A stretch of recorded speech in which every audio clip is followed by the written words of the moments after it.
Assalamualaikum warahmatullahi wabarakatuh. Perkenalkan nama saya Alif Gafandi Tifanansyah dari kelas Mat 3C, Prodi Matematika, jurusan Matematika, Fakultas Sains dan Teknologi Uniwali Songo Semarang. Di sini saya akan menjelaskan terkait mengenai sinking fund, amortisasi, dan anuitas. Tersedia dari dua soal yang sudah diberikan oleh dosen saya. Yang pertama akan saya bacakan terlebih dahulu. Suatu pinjaman 300 juta dengan bunga 8% setahun akan dilunasi dalam waktu 15 tahun. Hitung anuitas yang harus dibayar tiap akhir tahun, simulasikan permasalahan tersebut dengan konsep anuitas dan amortisasi. Untuk yang nomor 2, selesaikan soal nomor 1 dengan konsep sinking fund. Oke.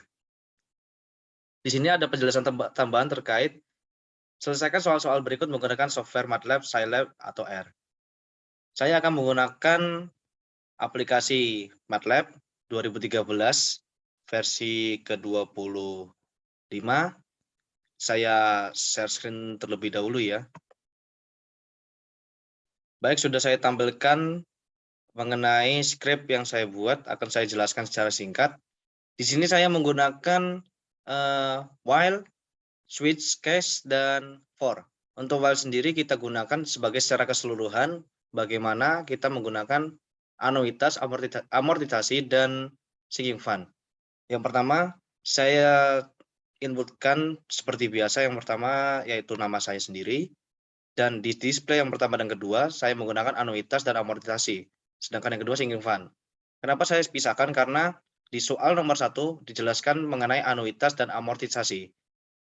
Di soal tidak dijelaskan periode yaitu bulanan atau tahunan, makanya saya masukkan tahunan dan bulanan seperti ini. Oke, kita lanjut. Untuk case yang pertama yaitu mengenai amortisasi dan anuitas. Anuitas dan amortisasi yang pertama kita pisahkan lagi yaitu tahunan dan bulanan. Untuk yang tahunan kita masukkan yang case pertama seperti ini.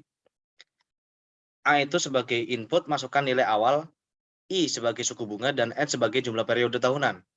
Untuk B sendiri yaitu sebagai bunga, C amortisasi, dan D sisa hutang.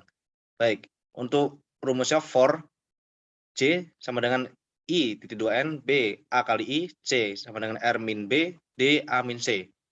If D kurang dari sama dengan 1, atau D sama dengan 0. Langsung kita N, dan displaynya akan seperti yang akan saya tampilkan nanti. Untuk selanjutnya case 2 yaitu sebagaimana anuitas dan amortisasi untuk periode bulanan.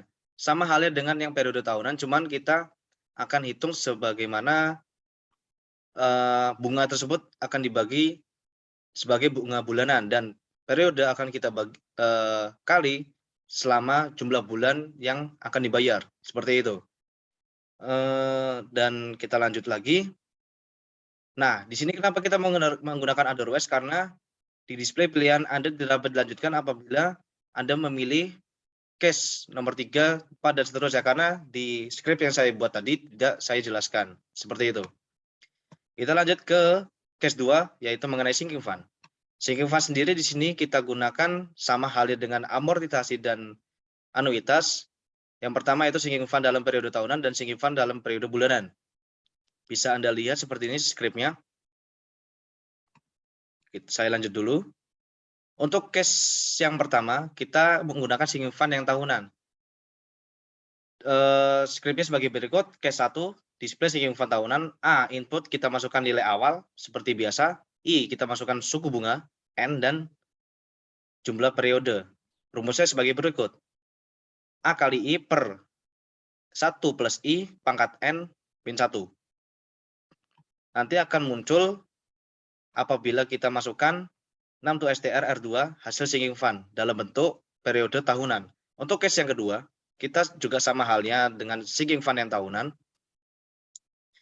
Kita ubah bunganya dalam periode bulanan, dan periode pembayaran kita ubah ke bulan juga, seperti amortisasi dan anuitas. Seperti itu. Sama halnya dengan amortisasi dan anuitas, kita gunakan otherwise apabila kita memasukkan pilihan yang tidak kita masukkan, seperti itu. Kita lanjut N, terus kita masukkan lagi. apakah kita ingin melanjutkan proses yang selanjutnya atau tidak, seperti itu. Dan terakhir, kita masukkan N. Untuk hasilnya sebagai berikut, sudah saya kerjakan di awal tadi. Nah, untuk yang anuitas dan amortisasi dalam periode tahunan akan keluar seperti ini. Untuk recent value-nya 300 juta, untuk suku bunga per tahunnya yaitu 0,08 dan hasil dan jumlah periodenya yaitu, maaf, saya turunkan ke bawah. Untuk yang anuitas dan amortisasi tahunan, kita masukkan present value 300 juta, suku bunga per tahun yaitu 0,08, dan masukkan jumlah periode yaitu 2000, sebanyak 15 tahun. Dan hasilnya seperti ini. Nah, di sini apakah Anda ingin melanjutkan? Ya, saya ingin melanjutkan, karena saya akan buktikan dalam periode bulanan. Kita masukkan present value-nya seperti biasa 300 juta, dan masukkan suku bunga per tahun yaitu 0,0067. Karena apa? Karena 0,08 bunga tahunan kita bagi dengan 12. Sedangkan untuk jumlah periode, yaitu 15 tahun dikali 12 bulan, yaitu sama dengan 180. Nah, di sini kita ketahui munculnya sebanyak 179, karena kalau 180 otomatis nilai akhirnya 0, dan itu sudah lunas. Kita lanjutkan nomor 2. Buktikan dalam bentuk sinking fund. Nah, sinking fund sendiri kita prosesnya juga sama. Yang pertama yaitu kita masukkan nilai awalnya 300 juta dan besar suku bunga untuk yang tahunan 0,08 dan jumlah periode 15. Akan muncul hasil sebesar 11.048.863,4808. Itu untuk yang tahunan. Dan untuk yang bulanan, prosesnya juga sama dengan sinking fund yang tahunan. Kita masukkan bunga sebesar 0,0067. Dan jumlah periode 180. Dan kita lihat keluar sebesar 1.584.784,0863. Saya pencet N, yaitu no, dan proses selesai. Mungkin itu saja yang dapat saya sampaikan dalam video ini. Kurang lebihnya mohon maaf. Saya akan tampilkan skrip saya di deskripsi YouTube. Seperti itu. Sekian, terima kasih. Wassalamualaikum warahmatullahi wabarakatuh.